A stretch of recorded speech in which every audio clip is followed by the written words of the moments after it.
आज्ञा देते हैं। माता पार्वती और पुत्र कार्तिकेय के अलौकिक मिलन से कैलाश भूमि धन्य धन्य हो जाती है।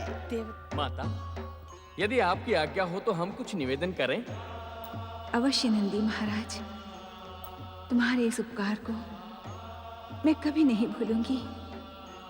तुमने माँ को अपने पुत्र से मिलवाकर महान उपकार किया है। तुम्हारे इस ऋण को मैं कोई भी मूल्य देकर नहीं चुका पाऊंगी। नहीं नहीं माता, आपकी सेवा करना तो हमारा धर्म कर्तव्य है। कहिए नंदीश्वर, क्या कहने के इच्छुक थे आप? माता, जिन 6 माताओं ने कुमार कार्तिकेय का पालन पोषण किया है, उनकी भावनाओं को आहत करके हम कुमार को यहाँ तक ला पाए हैं। कुमार के प्रति उनके प्रेम को शब्दों में व्यक्त करना असंभव है। माता, कृपा करके उन्हें आश्वस्त करें और समय समय पर उन्हें कुमार से मिलने की आज्ञा प्रदान करें। उन कृतिका माताओं का उपकार शिवपुत्र कुमार कार्तिकेय के नाम के साथ ही जुड़ा है। हम स्वयं उन्हें आश्वस्त करके कैलाश आने के लिए प्रेरित करेंगे। ओम नमः शिवाय। भगवान भोलेनाथ, माता पार्वती और कुमार कार्तिकेय की। भगवान भोलेनाथ, माता पार्वती और कुमार कार्तिकेय की। हे भोलेनाथ, इस समय सारा संसार तारकासुर के अत्याचारों से पीड़ित है। इस पीड़ा से मुक्ति आपके अतिरिक्त अन्य कोई नहीं दिला सकता। देवर्षि, अब वो शुभ अवसर आ गया है। देवताओं, आज्ञा करुणानिधान। हम भली भांति जानते हैं, स्वर्ग के सुख और ऐश्वर्य से दूर रहकर देवराज इंद्र खिन्न और विक्षुब्ध हो गए हैं। अपनी खिन्नता और उत्तेजना के कारण ही उन्होंने हम पर आरोप लगाने का दुस्साहस किया। देवराज इंद्र को क्षमा करें महेश्वर। देवराज पर क्रोध करने से पूर्व हमें सदा उनके परम भक्त माता पिता का स्मरण हो जाता है। इसी कारण इस बार भी हमने उनके अपराधों को क्षमा कर दिया है। किंतु सत्य का ज्ञान कराने हेतु नारद को प्रेरित करके इंद्र पर जो बंधन लगाए, वो उन्हें भविष्य में बिना सोचे विचारे उत्तेजित नहीं होने देंगे। देवादिदेव महादेव भगवान शिव शंकर की। देवादिदेव महादेव भगवान शिव शंकर की। देवताओं, आप यहां वहां बिखरी देव सेना को एकत्रित करें। ब्रह्मदेव, श्री हरि विष्णु और स्वर्ग की सीमाओं से बाहर रहने वाली दिव्य शक्तियों का आह्वान करें कि वे कुमार कार्तिकेय को अपनी दिव्य शक्तियां प्रदान कर उसे समर्थ बनाएं। इस बीच यदि देवराज इंद्र, देवी शची हमारी भक्ति में समर्पित हो सके तो उन्हें हमारी कृपा अवश्य प्राप्त होगी। नारायण नारायण, जय जय शिव शंकर। हे देवादिदेव महादेव, आपकी कृपा ही कुमार कार्तिकेय को दुष्ट तारकासुर का वध करने की शक्ति प्रदान कर सकती है। प्रभु, देवर्षि का कथन उचित है। आपका संकेत मात्र ही तारकासुर के अंत का कारण बनेगा। स्वामी, हम सबकी प्रार्थना पर दया दिखाते हुए कुमार को संकेत दें। सूर्यदेव, तारकासुर जैसी दुष्ट शक्तियां बार बार जन्म लेती हैं। इसी कारण देवताओं को स्वर्ग से बार बार पराजित होना पड़ता है। कुमार को दिव्य शक्ति संपन्न बनाने के पीछे हमारा यही उद्देश्य है कि देव सेनापति कुमार कार्तिकेय के रहते देवताओं को स्वर्ग से पराजित ना होना पड़े। देवादिदेव महादेव शिव शंकर की जय। माता पार्वती की जय। कुमार कार्तिकेय की जय। हे दयानिधान, आपकी दया और स्वर्ग की सुरक्षा के प्रति आपके महान विचार सुनकर हम धन्य हो गए। आपकी जय हो भोलेश्वर, आपकी जय हो। किंतु मैं आपके विचार से सहमत नहीं हूं स्वामी। अर्थात मेरा नन्हा सा लाल विध्वंसक और भयानक शक्ति संपन्न दुष्ट तारकासुर से युद्ध कर पाएगा? देवी पार्वती, मातृ भावना और पुत्र प्रेम में तुम इतना अधिक खो गई हो कि तुम्हें अपने शक्ति स्वरूप का ज्ञान ही नहीं रहा। मैं कुछ समझी नहीं स्वामी। शक्ति स्वरूपा देवी पार्वती, क्या परम दिव्य शक्ति का पुत्र किसी दुष्ट शक्ति से पराजित हो सकता है? भगवान भोलेनाथ, माता पार्वती एवं कुमार कार्तिकेय की जय। माता पार्वती एवं कुमार परम देव श्री महागणेश की असीम अनुकंपा है तुम पर। एक क्षण के लिए भी अपना ध्यान हमारे आराध्य श्री महागणेश से न हटाना। स्वामी, अपनी इच्छा से इस संसार को आकार प्रदान करने वाले श्री महागणेश के परम पावन चरणों में जीवन का हर एक क्षण समर्पित करना हर जीव का कर्तव्य है। सत्य वचन देवी अदिति, तुम्हारे सदाचार, सत्कर्म और सद्विचार से प्रसन्न होकर मैं तुम्हें आशीर्वाद देता हूं कि तुम्हारे पुत्र अमरता के साथ साथ संसार में लोकहित और जन कल्याण के महान कार्य संपन्न करेंगे। स्वामी,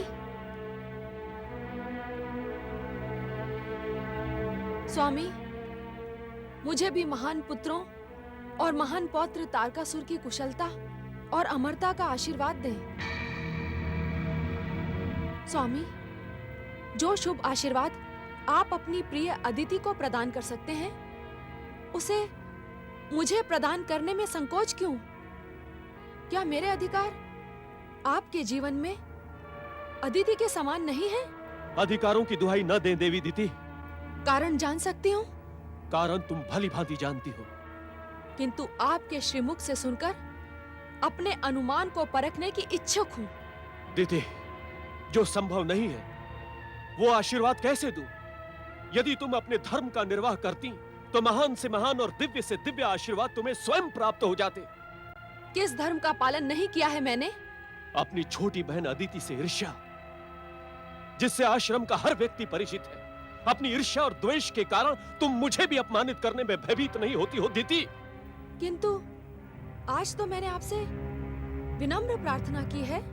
प्रार्थना मुझसे नहीं, परम देव श्री महागणेश से करो।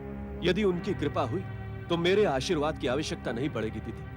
सत्य क्यों नहीं कहते ऋषिवर कि इस मोहिनी अदिति को प्रसन्न रखने के कारण मेरी उपेक्षा करना आपका परम पावन कर्तव्य है। आपने सदा मेरा अपमान किया है। पृथ्वी सम्राट दक्ष प्रजापति की ज्येष्ठ पुत्री होकर भी मेरे प्रति आपका व्यवहार सदा अपमानजनक रहा है। जानती हूँ क्यों? आज तक जानने की इच्छुक नहीं थी, किंतु आज अवश्य जानना चाहूंगी कि मेरी उपेक्षा का कारण क्या है।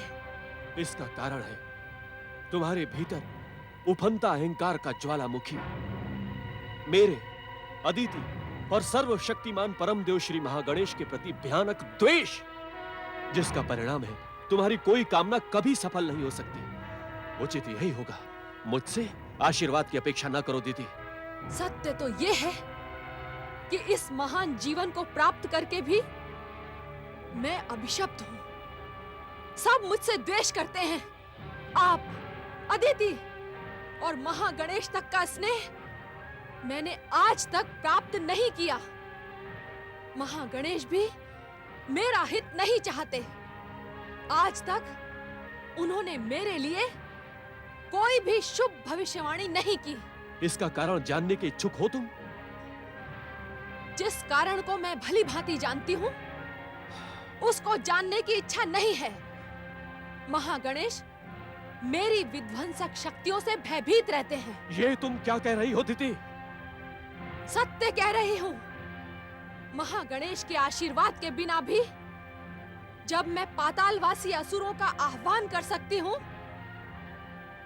दैत्य माता दिति के संबोधन से सम्मानित हो सकती हूँ, तीनों लोकों के स्वामी तारकासुर की प्रेरणा बन सकती हूँ, तो यदि महागणेश का आशीर्वाद मिल गया तो क्या मैं उनकी सर्वोच्चता को चुनौती नहीं दूंगी? सर्वशक्तिमान परम देव श्री महागणेश के प्रति निंदात्मक वचन कहकर अपने सर्वनाश को निमंत्रण ना दो दीदी। श्री महागणेश किसी का अहित नहीं चाहते। जो उनकी आराधना नहीं करता, उनके लिए भी परम देव के मन में करुणा ही होती है, परंतु जो उनकी और उनके भक्तों की अकारण निंदा करता है, वो परम देव के दंड का पात्र बन जाता है।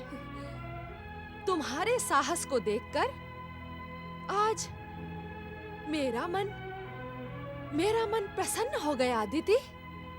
आज तुम वास्तव में दक्ष प्रजापति की पुत्री कहलाने के योग्य बन गई हो। किंतु मेरे सर्वनाश की इच्छा करने वाली अदिति, स्पष्ट सुन ले, इस संसार को भले ही परम देव श्री महागणेश की इच्छा से हुई होगी, किंतु सर्वनाश सर्वनाश मेरे संकेत मात्र से होगा। अहंकार ने तुम्हारी बुद्धि को भ्रमित कर दिया है। वास्तव में तुम्हारा मुख देखना भी भयानक पाप को आमंत्रण देना होगा।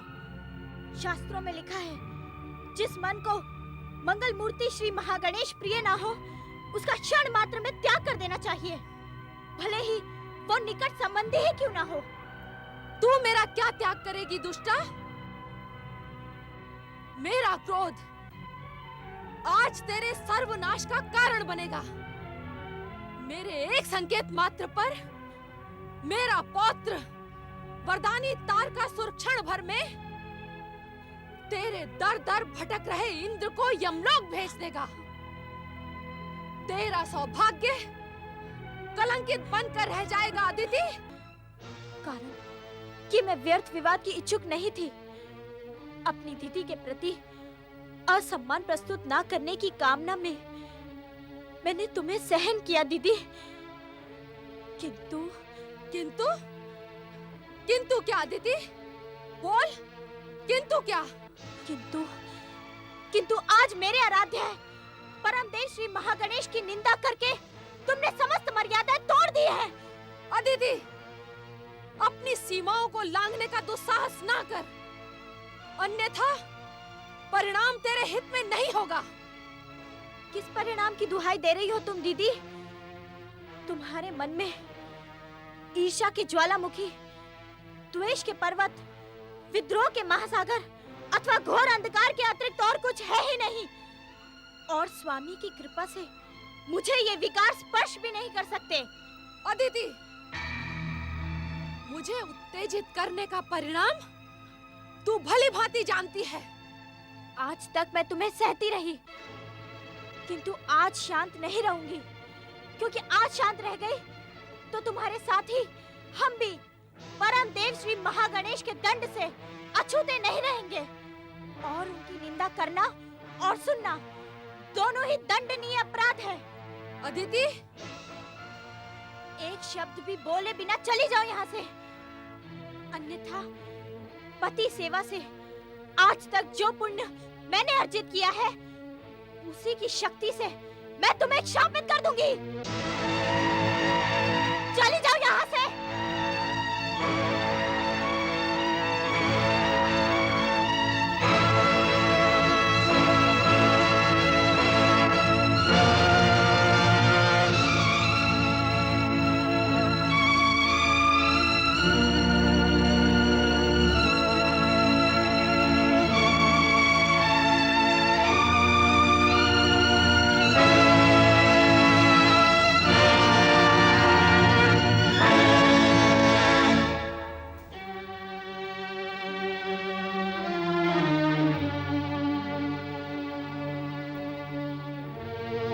ऋषिवर, आज जो कुछ भी हुआ उसके लिए मैं क्षमा की प्रार्थी हूँ। आप सदा मुझ पर कृपालु रहें। मुझे विश्वास है कि आप मुझे अवश्य क्षमा कर देंगे। क्षमा मांगने की आवश्यकता नहीं है देवी अदिति। अत्याचार करने वाले से अत्याचार सहने वाला अधिक दोषी होता है। तुम सदा से दीति के अत्याचार सहती रही हो। आज तुमने उसका विरोध करके उसे सत्य का ज्ञान करा दिया है देवी अदिति। स्वामी, क्या इस सत्य ज्ञान से दीदी के स्वभाव में परिवर्तन होगा? प्रश्न दीदी का होता तो अवश्य आज की घटना के पश्चात उसके स्वभाव में परिवर्तन आ जाता, किंतु प्रश्न तो अहंकार का है। अपमानित और उपेक्षित होकर भी अहंकार सर्वनाश के बिना संतुष्ट नहीं होता है देवी अदिति। स्वामी, इस व्यर्थ वाद विवाद के कारण आज हमारी नियमित महागणेश की आराधना में कितना विलंब हो गया। भगवान भास्कर पश्चिम दिशा की ओर चल पड़े हैं। स्वामी, चलें, हमारे साथ श्री महागणेश की आराधना आरंभ करें। धन्य हो देवी अदिति तुम। धन्य हो और धन्य है तुम्हारी परम देव श्री महागणेश के प्रति भक्ति। आओ।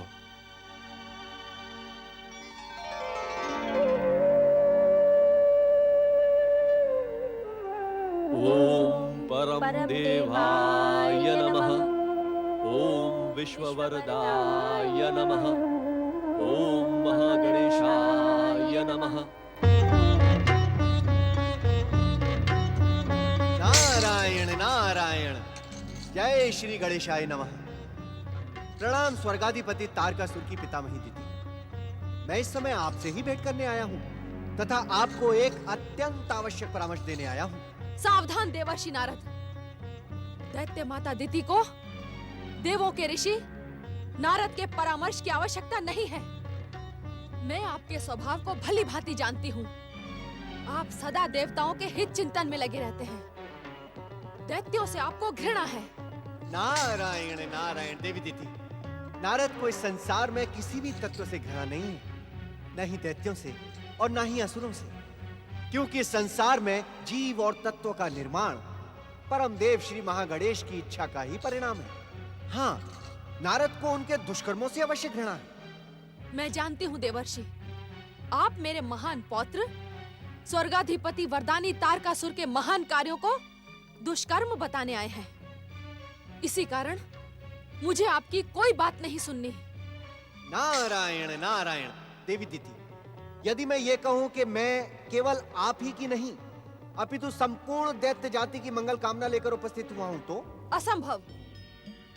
देवताओं की चाटुकारिता करने वाला नारद दैत्यों की मंगल कामना कर ही नहीं सकता।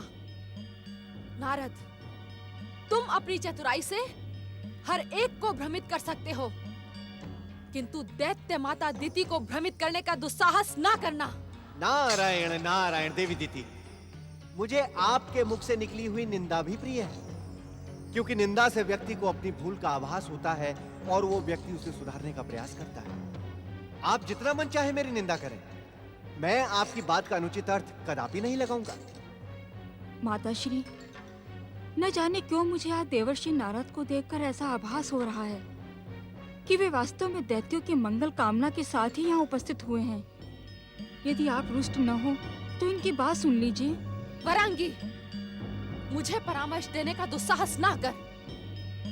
मैं उचित और अनुचित की परिभाषा भली भांति जानती हूँ। नारायण नारायण। दैत्य माता के संबोधन से प्रसन्न होने वाली देवी दीदी, संभवतः संसार की आप पहली ऐसी माता हैं